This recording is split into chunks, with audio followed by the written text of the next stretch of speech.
त्यांना परमिशन दिली होती का हे डिलीट करण्यासाठी, किंवा तुमच्या परमिशन शिवाय त्यांनी डिलीट केलं आहे का, हे मला फक्त उत्तर द्या.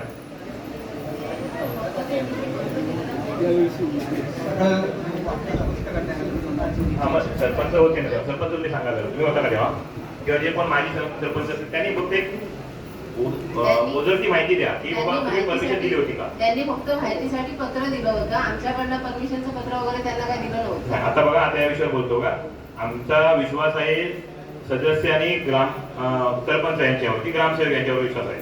फक्त माझं म्हणणं ऐकून घ्या. मी म्हणतो जर त्यांनी आमच्या परमिशन शिवाय जर या गोष्टीची डिलिंग वगैरे या गोष्टी इन्व्हेस्टिगेशन केलंय ना, हे चुकीचं आहे. पहिलं आधी जागा मालकाने विश्वासात नाही घेतलं आणि जे पॉईंट चेक केले त्याचा अहवाल पण तुम्हाला सादर नाही केला. ही जर अशी गोष्ट असेल तर आम्ही यांच्यावर विश्वास ठेवू शकत नाही. आता मी डायरेक्ट मुद्द्यावरती येतोय. आता ओव्हरऑल आमच्या 2 मीटिंग झाल्यात गावामध्ये, मंदिरामध्ये 1 आणि पंचायतीमध्ये.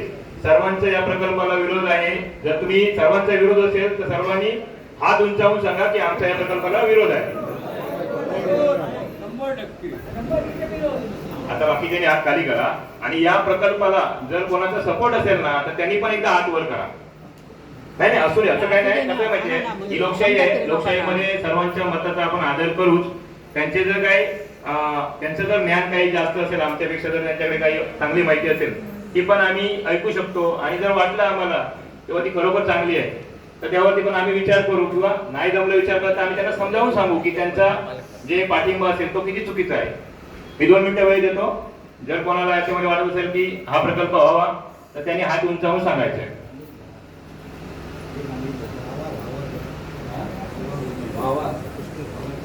भावा असं कोणाला वाटत असेल प्रकल्प तर त्यांनी हात उंचावून सांगायचंय की आम्हाला वाटतंय की हा प्रकल्प आपल्याकडे व्हावा.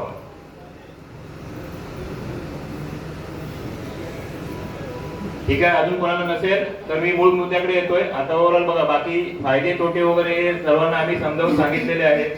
आणि जरी कोणाला त्याबद्दल काही मनात शंका किंतु वगैरे असतील तर ते आमचे प्रतिनिधी आहेत, किंवा आमची जी स्थानिक प्रस्तावित अणुऊर्जा प्रकल्प विरोधी जी संघटना किंवा समिती आहे तिची लोक त्यांना मार्गदर्शन करतील.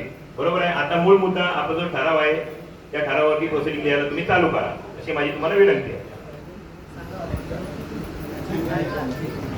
हो चालेल. मध्ये असं घ्या, अधिकृत पत्र ग्रामपंचायतीला नाही, जिल्हा परिषदला नाही, पंचायत समितीला नाही, तेव्हा पेपरवरच्या बातमीवरून आणि गुगलवरच्या याच्यावरनं देवगड तालुक्यात नियोजित हा जो प्रकल्प आहे तो कुठे येऊ दे, मुनगे असू दे नाही तर कुठं दे, आमच्या देवगड तालुक्यात नाही कोकणात त्याला जिल्ह्यातून विरोध आहे असं तुम्ही घ्या, म्हणजे तुम्ही अडचणीत येणार नाही.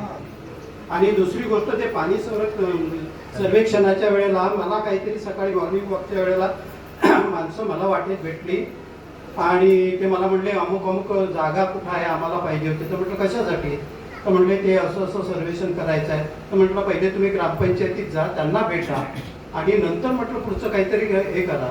नाही म्हणले आम्हाला डायरेक्ट वरून ऑर्डर आहे. म्हटलं वरून ऑर्डर नसली तरी तुम्ही ग्रामपंचायतीला विचारा ना, मी तुम्हाला कशी जागा दाखवू, कुठलं कोणाचं क्षेत्र कुठं आहे ते. पण ते मग मला वाटते ग्रामपंचायतमध्ये गेले की नाही ते काही मला माहिती नाही. आणि त्यांचे ते ड्रिलिंग त्यावेळेला चालू होतं.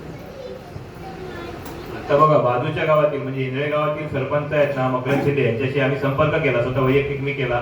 तर त्यांनी मला सांगितलं की आमच्या इकडे जे मागे जवळजवळ महिनाभर ते सर्वेक्षण किंवा ड्रिलिंग करत होते, तर त्यांनी 2 दिवसापूर्वी त्यांना विचारलं की बाबा तुमच्याकडे परमिशन आहे तर परमिशनचा पेपर द्या. आज तागायत त्यांना परमिशनचं कोणतंही पेपर उपलब्ध करून देऊ शकले नाहीये.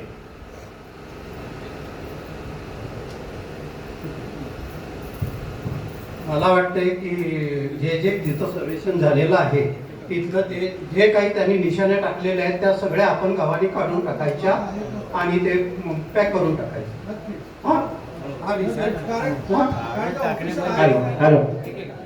काढून टाकण्यामध्ये खूप मिटवणे असं होईल. हो, आता काढून टाकून उपयोग नाही. हॅलो, उद्या जर आले हॅलो, बोला बोला बोला. 2 मिनिटं मुद्द्याकडे. हॅलो, मला वाटतं थोडीफार या अधिकाऱ्यांनी ग्रामपंचायतीकडे थोडी चुकीची माहिती दिली असेल. माझ्या अंदाज जेव्हा ते अधिकारी आले तेव्हा अधिकारी ते काय बोलले की आम्ही हे माती परीक्षणासाठी खड्डे मारत आहोत.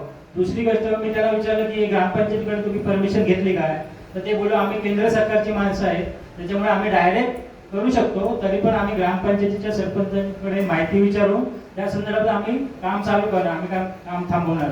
पण ते माती परीक्षण आहे हे म्हणजे अभ्यासक्रमासाठी पुढच्या विद्यापीठाला किंवा कुठे पुढे पाठवायचं, त्याच्यासाठी टोटली आम्ही हे केलंय. पण ही चुकीची माहिती दिली आहे. मला वाटतं सरपंच आणि ग्रामसेवक यांनी ह्या गोष्टी थोडंफार लक्ष द्यायला हवा होता. आणि कृपया करून ओगले साहेब बाई पारकर असतील, आम्हाला असं 5 वर्ष एक ग्रामसेवक असा द्या की तो मुंड्यासाठी स्वतःचा जीव ओतला पाहिजे. 2 महिने 4 महिने 6 महिने हे गावाला कळत नाही. कशाला माहिती आहे काही गोष्टी की तुमचा ग्रामसेवक 2 वर्षांनी 3 वर्षांनी बदलतो, ही त्यांची चुकी नाही. ती वर्णाचे आम्हाला पाठवतात ना पार्सल, आता मी बोलतो पारकर साहेब, वर्णाचे आम्हाला पार्सल येतात ना, ती गावाचा विकास करण्यासाठी नाही. राजू पुजारी साहेब ऐका, मी काय म्हणतो माहितीये, मूळ आपला जो मुद्दा आहे ना तो घेऊया पहिला आधी, कारण त्याची म्हणजे याची गरज आहे आपल्याला, आणि त्याच्यानंतर आहे ना बाकी तुमचे जे काही विषय असतील त्याच्यावर आपण चर्चा करूया. धन्यवाद. आता आम्ही आता बोललो आहे त्याप्रमाणे एकदा वर्डिंग आहे ना भाऊ, तुम्ही वाचून दाखवा.